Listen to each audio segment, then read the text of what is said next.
gente, tudo bem? Bora hoje começar o preparatório para as discursivas, né, do ProURB, do concurso para fiscal de meio ambiente, urbanismo, né, que ocorrerá agora na cidade de Belo Horizonte. Meu nome é Márcia Baldi, trabalho há 33 anos com preparatório para concurso, especificamente com redação, né, e português instrumental. E hoje nós vamos dar início ao preparatório para as discursivas. Força e garra, bora aí? Então vamos lá, garantindo aí o reconhecimento das diretrizes da nossa prova. Nós temos aqui os critérios que estão a ser cobrados pela banca. Primeiro, recursos de linguagem. Primeiro critério. Gente, esse critério ele está relacionado à objetividade e à clareza da sua informação. É a precisão daquilo que você organizará no período. Então, o que nós vamos aqui, desde já, perceber que é de suma relevância para essa clareza?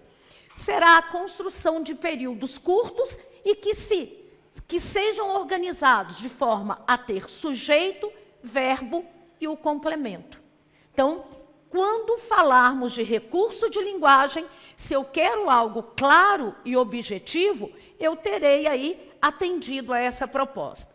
Lembrando que também nesse aspecto nós temos o que se chama de propriedade vocabular. O que vem a ser a propriedade vocabular? Requer que você utilize a palavra precisa para aquele contexto. E aí é muito importante a gente evidenciar que não devemos utilizar expressões retificadoras, como isto é, ou seja. Por quê, Márcia? Porque isso evidencia falta de objetividade na escrita e, de certa forma, um empobrecimento vocabular. Então, vamos agora ao que tange aos aspectos argumentativos.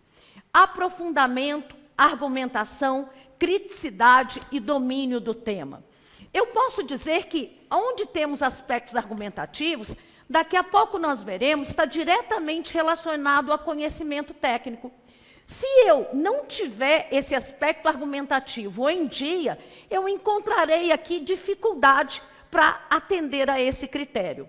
Então, quando eu falo aspectos argumentativos, requer, interessante, ontem na live, né, do ProURB, nós tivemos aqui a seguinte pergunta: eu posso iniciar o texto retomando a proposta? Não. Por que você não pode? Porque você perderá aí na argumentação.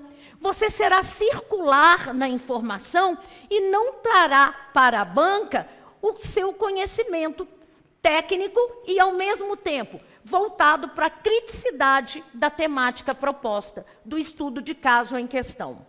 Então, aspectos argumentativos é a base, é a solidez que você terá diante do aspecto técnico, do aspecto teórico.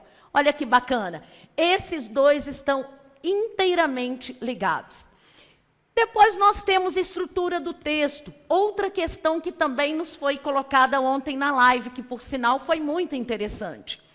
Estrutura do texto requer que o candidato saiba, reconheça quais as características de um texto argumentativo. Quando pensarmos em estrutura do texto, nós temos aí tipologia textual, texto narrativo, texto descritivo, texto dissertativo, expositivo ou texto dissertativo argumentativo, como é o caso do nosso. Tá, Márcia, qual é a característica do texto dissertativo argumentativo? Gente, está aqui. Literalmente, a análise crítica. Literalmente, você perceber que ao escrever haverá uma tese. O que é a tese? É aquilo que foi proposto na temática, ou seja, no estudo de caso. Há irregularidade em algo? Sim ou não? Por que você pode comprovar que há irregularidade? Qual a base ou embasamento que você utilizará para comprovar isso? Isso é que fará com que você atenda a esse critério específico no que tange a reconhecimento da característica do texto discursivo.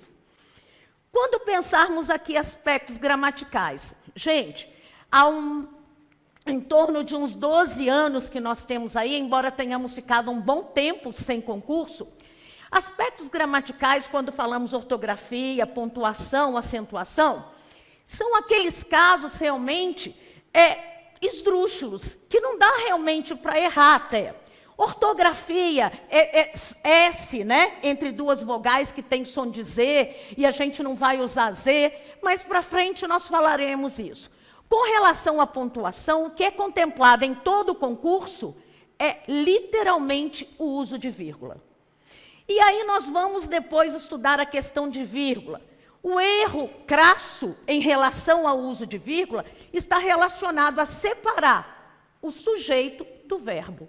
Esse é o erro inadmissível. E essa ideia de que a gente tem, de que houve, né? Quando se usa vírgula? Quando tem uma pausa. Ora, a sua pausa não é como a minha, então existe sim técnica, né? Não tem essa relatividade ou subjetividade. Nós vamos sempre levar em consideração uso de vírgula. Eu tenho sempre a ordem direta, sujeito, verbo, complemento. Qualquer estrutura que quebrar essa ordem deve ser marcada por vírgula. Falamos sobre isso em outro tempo maior. Mas fica a dica. Acentuação. Nós temos aí em relação à acentuação, onde realmente nós temos os aspectos cobrados pelas bancas. É o uso de crase. Eu não sei se tem aqui o acento grave, se tem, né, acento grave é marcador de crase, ou se não tem. É o que nós mais erramos em relação à acentuação. E outra coisa, bancas tendem a ver na sua ortografia, nós temos o C cedilha e temos o tio. O tio não é sobre o O, viu, gente? O tio é sobre o A, porque não é acentuação, é acentuação. A nasalização está sobre o A, tá bom? Então, são questões que nós vamos ficar mais atentas. A acentuação é crase, nós vamos estudar. Lembrando que crase não é um acento, é um fenômeno.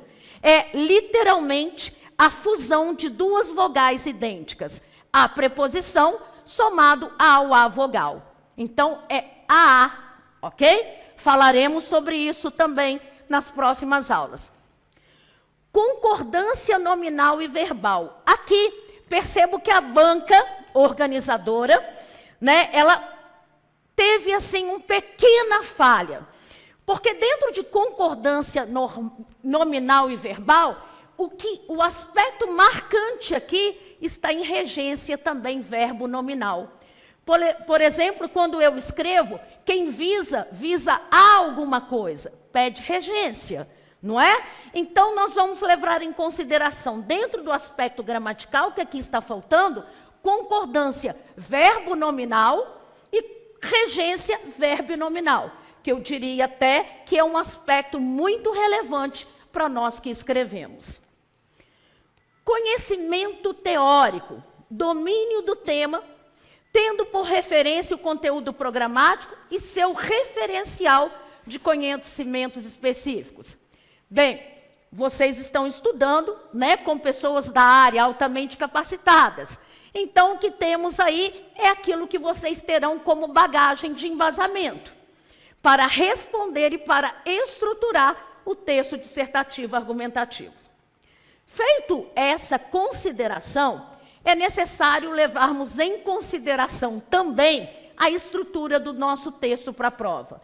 Dizem que, vem lá no certame, o texto deve ter de 5 a 20 linhas. Ora, quando que em um preparatório, você que almeja a sua vaga, você trabalhará com 5 linhas. 5 linhas serve para a gente argumentar quanto a quê? Então, nós sabemos que trabalharemos realmente com 20 linhas. E aí, a organicidade paragrafal é introdução, desenvolvimento e conclusão. Não tem outra forma de fazermos. Não podemos usar nessa prova o famoso parágrafo padrão, um único parágrafo em 20 linhas. Fica um blocão de texto e sem ter ali a ideia organizada. Então, introdução, desenvolvimento e conclusão. Aproveita e chama atenção que quando vamos escrever dessa forma, precisamos de quê? Ter sempre as palavras do enunciado para criar um campo lexical, um campo de sentido naquele texto que estamos escrevendo. Então, Márcia, eu lerei o tema, eu lerei o caso em questão e dali retirarei as palavras-chave para que elas possam dar unidade de sentido na minha escrita. Ok? E agora vamos também falar sobre o seguinte. Tomar uma aguinha. A estrutura do texto. Márcia, esse texto, ele terá aí título. Não tem título. E nós começamos escrevendo a partir da primeira linha para não perdermos espaço. Sem título. E qual é a ideia da escrita? Eu vou falar muito com vocês sobre tese. O que é a tese? É a alma do texto argumentativo, dissertativo. E o texto discursivo sem tese, ele não tem por que existir. A tese, gente, estará no enunciado, na pergunta que foi feita no caso em questão. Toda vez que nós pensarmos em uma tese, nós estaremos pensando, bom, qual a situação, problema apresentada no caso? A partir daí, de identificarmos essa tese, nós daremos início à escrita por meio da explicação dessa tese, ou melhor, dessa situação, problema. Ok? Então, falamos aí, não há título, não há a ideia, não teremos aí um único parágrafo, serão 3. Outra questão muito interessante em relação a cada parágrafo. Gente, se pensarmos num texto com 3 parágrafos, eu posso dizer que cada parágrafo é um microtexto. Porque cada parágrafo tem que ter início, o início nós chamamos de tópico frasal. Ele tem que ter início, meio. O meio nós chamamos de progressão textual. E ele tem que ter o fim, que é o encerramento, a conclusão da ideia desenvolvida em cada parágrafo. Então, olha que interessante. Como que eu sei se eu estou escrevendo de forma linear e de forma produtiva? Eu posso muito bem me autoavaliar. Bom, comece a fazer essa sequência que eu estou passando para vocês. Eu lancei uma ideia. Ok, eu fiz uma afirmação. Ponto final. Depois, eu a expliquei, né? Eu coloquei aí uma progressão. Isso está inadequado, por quê? E aí eu coloco, a inadequação se deve a, portanto, deve-se fazer. Isso aí é o que nós falamos de um parágrafo completo. Então, no mínimo, um parágrafo terá início, meio e fim, o que será para a gente marcado por ponto final. Ok? E aí, com relação a essa estrutura, também de início, meio e fim, para todos os parágrafos, nós vamos pensar no seguinte, Márcia, a questão de letra cursiva, letra de forma. Gente, jamais pode ser penalizado se a letra é cursiva ou se ela é de forma. O que nós temos é o critério da legibilidade e da marcação, da diferenciação entre o que é maiúsculo e o que é minúsculo. Feito isso, está claro, está legível? Houve a distinção entre maiúsculo e minúscula? Tá ok, joinha para a gente. Bora botar para jogo. Por outro lado, nós vamos pensar na linguagem.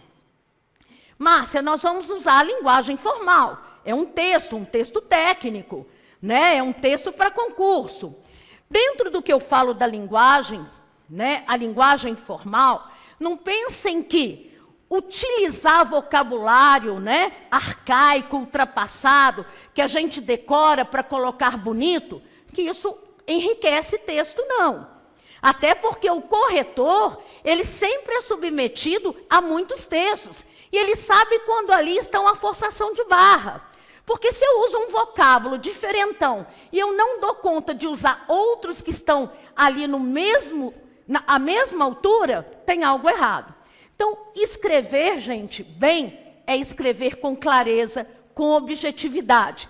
Claro, utilizando um vocabulário diferente daquele que usamos no cotidiano, né? Afinal, não é um papo ou uma conversa informal, é um texto técnico. Não é o escrever diferentão, não é o escrever bonito, né? É o escrever de forma clara, com um vocabulário trabalhado, ok? Por exemplo, muito bom aqui, me lembrei, ia deixar para outro momento. Juízo de valor fácil, bonito, muito, pouco, isso é rasteiro, nós não usamos em momento algum em um texto. Isso soa juízo de valor. Mas quando você fala no sentido de muito, você usa expressiva ou significativa parcela, faz toda a diferença. Então, é saber utilizar. Sempre digo que a linguagem é como uma roupa. Você vai utilizar de acordo com a ocasião. Ok? Então, bora aí. Agora, nós vamos colocar aqui um estudo de caso para a gente compreender um pouquinho. É a ideia de tema e de recorte temático. O que é o tema e o que é um recorte temático.